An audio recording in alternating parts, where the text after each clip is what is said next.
Brianna! Brianna! Ayan, tuwan-tuwa siyang first time siyang sinundo ni Mama La at kami ay may lakad niyan at ipapasyal ko siya at bibili kami ng gatas niya. Sinundo ko po siya sa school. Ayan, pinatatanggap. So, ayan, nakasakay na kami ng jeep niya. Papunta na kaming festival. Ayan, kasi gusto niya sa festival daw kami mamasyal. At doon din daw kami bumili ng gatas niya para sa pang-isang quincenas na naman niyang gatas. Sa tagal na namin hindi nagkikita, ayan, ngayon lang kami nagkaroon uli kami ng oras para sa banding namin. Yung madaldal na bata na yan, ayan, o, tuwan-tuwa siya, alis na naman siya, nakapasyal na naman siya, o. Pagdating doon, ako, lalo nang tuwan-tuwa yan, ayan. Ang tagal-tagal ng biyahe namin kasi masyadong matraffic papuntang Alabang. Ayan, oh. Ayan, nakarating na kami at naglalakad na kami sa loob ng festival. Ayan, sa may ground po yan, doon sa ilalim ng parang tulay, doon naglalakad na kami yan. Tapos yan, iniloloko-loko ko po siya. Ayan, sabi ko, iwan ko na lang daw siya dito. Sabi niya, ayaw niya. Ayan. Tapos, ayan, may nakita kami na mga na picture na drawing. Sabi niya, ida-drawing daw niya ako doon. Ayan. Tingnan mo naman ng napaka-ano ng bata. Naka-uniform pa yan, no, nang isinama ko. Hindi pa pinagbihis. Wala kasi akong dalang damit. At hindi na ako dumaan sa bahay nila para kuhaan pa siya ng damit. Kaya yan, naka-uniform pa siya. Ayan, nakita niya yung mga picture. Ida-drawing daw niya ako dyan. Pipicturean daw muna niya ako. Sa akin niya ako kakabit daw dyan. At yun ang batang yan, pati ako niloloko. Ayan, nasa loob na kami ng festival. Ayan, nagmamadali na siya. Oh. Ang batang gustong-gusto niya na at nagugutom na rin daw siya. Ayan, pumasok na kami sa loob. Ayan, bago kami pumasok dyan, papunta muna kami dyan at pabili muna kami ng kanyang gatas. Ayan, tingnan nyo naman ang gagawin namin sa pagbili niya ng gatas. Oh. Paikot-ikot kami kasi yung gatas na malaki ang kanyang bibili. Nag-post pa ang batang ito, oh. Uy, doon pa siya talaga nag-post sa kanyang gatas na binibili. Oh, tingnan mo. Yung kanyang gatas na binili, ang pinakamalaki daw, 2 kilo mahigit, sabi niya.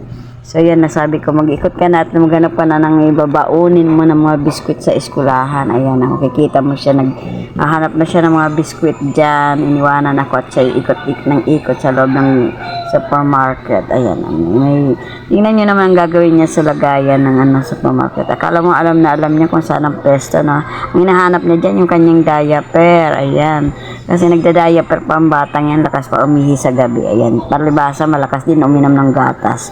So, ayan, hinahanap niya. Wala siya makita ng diaper. Yung binibili niya laging diaper, wala naman dyan. Oh. Yung hinahanap namin. Ayan, XL na po ang size niyan. Wala rin kang makita mga XL. Ibang product pag nakikita namin, hindi siya hiyang sa ganyang product.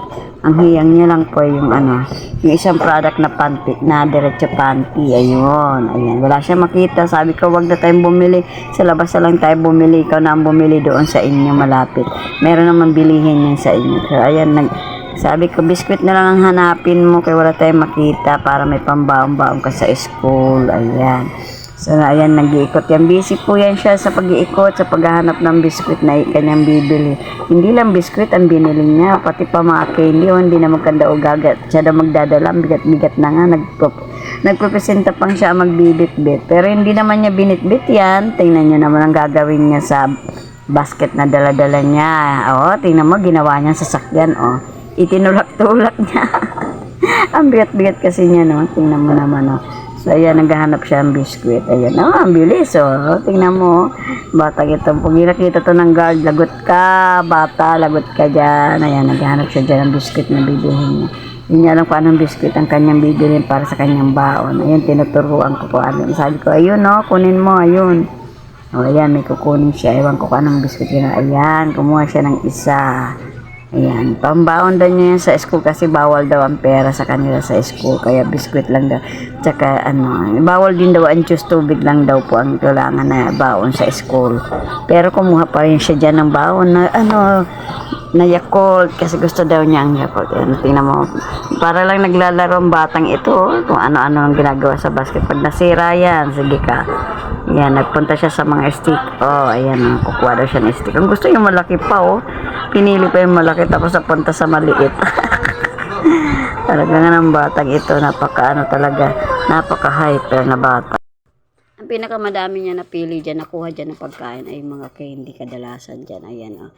Kung ano-ano mga chocolate, yan. Papunta na siya sa Yakult section. kasi magkukuha siya ng Yakult at gusto daw niyang baon ng Yakult. Sabi ko, yung mga juice na lang, sabi niya, wag, bawal daw yung juice sa school. Tubig lang daw kasi naging hyper sila pag chocolate ang mga iniinom nila. So, ayan, kukuha na siya ng Yakult. Ayan, pinapakuha ko na siya ng Yakult. Ayan, isang Yakult lang na balot ang aming kinuha dyan. Gusto niya 3, 2. Kukulangin na ako sa budget na kaya tama lang yung isang Yakult pang isang linggo niyang baon. Ayan. So, ayan, nilagay niya na sa lagayan niya at kumuha pa siya ng Curly Tops. Yan, bakit Curly Tops ang kinuha mo? Sabi ko sa kanya, chocolate yan. Ako, lalong ma-hyper ang batang ito.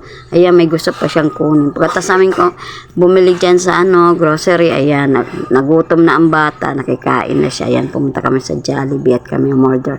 Tama lang yung isang order sa amin kasi hindi naman niya mauubos. Nakikihati lang ako sa kanya. Ayan, fries, may sundae, tapos yung juice, hindi juice, yung soft drinks niya, nilagyan pa ng straw niya. At gusto daw niya yung soft drinks, iniinom niya na naka-straw. Ayan, ayaw niya ng ketchup ng Jollibee kasi maanghang daw. Samantala ko gusto ko yung kahit papaking ko pa yung ketchup.